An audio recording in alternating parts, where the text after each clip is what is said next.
roots of psychiatry have to do with control, power, and alienation from certain groups of people who were uncomfortable to be around. They were locked up in these places to get them out of the way. The history of psychiatry, I think, really is related to institutions. L'hôpital royal de Bethléem à Londres fut l'un des premiers centres psychiatriques au monde. Surnommé Bedlam, l'hôpital n'était guère mieux qu'un entrepôt pour ceux considérés comme fous. Les internés étaient confinés dans des cages, des placards et des stalles, enchaînés aux murs et flagellés. Et l'asile, moyennant de l'argent, accueillait le public pour voir le spectacle. Au XVIIIe siècle, William Batty fut le premier à répandre l'idée que ces asiles pouvaient guérir les malades mentaux. Les maisons de fous de Batty ont fait de lui l'un des hommes les plus riches d'Angleterre, bien que ses traitements aient été tout aussi inhumains que ceux de Bedlam et qu'aucun patient n'ait été guéri. Son succès financier déclencha un boom commercial et une occasion pour les psychiatres de tirer profit de cette industrie florissante. This was an era where, on both sides of the Atlantic, specialized institutions for the mentally ill are beginning to be built in large numbers. Those institutions date back certainly to the beginning of the 18th century, and in a few cases even earlier than that. But the explosive growth of an asylum sector, of asylumdom, as some historians have called it, is very much a 19th century phenomenon. It's that period when the state is persuaded to invest tax dollars in building these places. Mais tandis que les directeurs des institutions s'enrichissaient, les psychiatres n'avaient pas encore suffisamment de crédibilité pour maximiser leurs profits. In order to justify their profession, they needed to come up with these biological solutions, or they didn't have any profession. The only way for them to solve that was to attempt to start believing that these people that were suffering from emotional disorders was from a biological basis. Whatever was done to make this person more manageable would be simply called a treatment. And the sad reality is that many of these so-called treatments were, in essence, torture. The near-drowning devices that were developed in this period, for example, must have been appallingly frightening. For example, one device involved putting the patient into a coffin, closing the lid, and dumping it into a bath of water, and then opening it up and trying to revive the patient. There were a range of these things, and the mortality rate was very, very high. Par la suite, les psychiatres ont cherché à rendre leur pratique crédible en l'affublant d'un langage médical. Ce remodelage du traitement a pris le nom de modèle médical. Somebody who's really hyper and manic, if you're wrapped up in a cold sheet and dunked into some water, you're going to quit acting manic because that's a punishing treatment. But as soon as the symptoms started to go away, they started to believe that somehow by wrapping them up and dunking them in cold water, it was draining the toxics out of their body. So they built the medical model around that.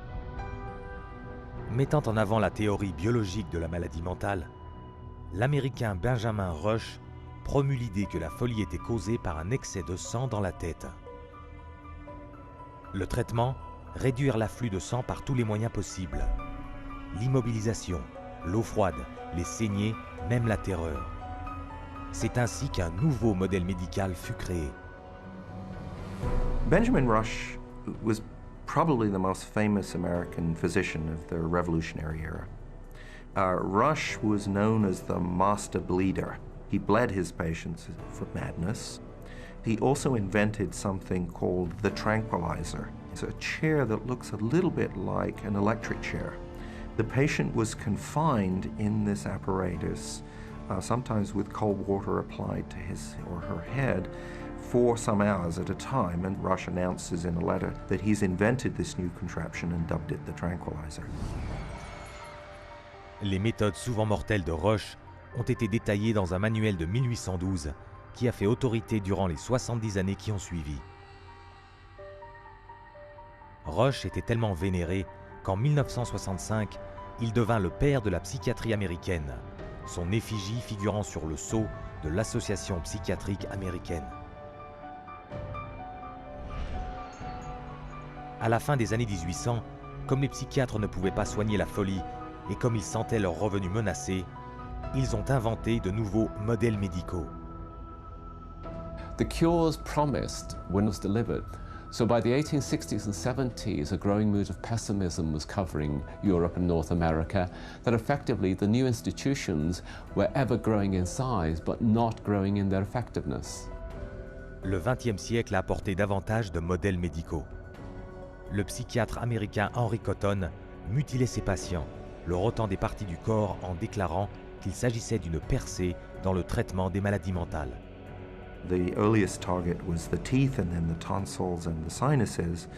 But when patients didn't get better, the enthusiasts for this treatment then started to move down the body and to say, well, obviously patients have swallowed bacteria in their saliva, so stomachs need to go, spleens need to go, colons need to go. Cependant, comme l'indignation du public allait grandissant en raison de ces tortures et de ces mutilations, les psychiatres se sont mis à inventer de nouvelles méthodes. Chacune annoncée comme un traitement miracle, mais ne s'avérant ni plus efficace, ni moins brutale que la dernière. This is a history of psychiatry, more or less, to damage the patient. I mean, this is a version of the original model, which was to chain them like animals.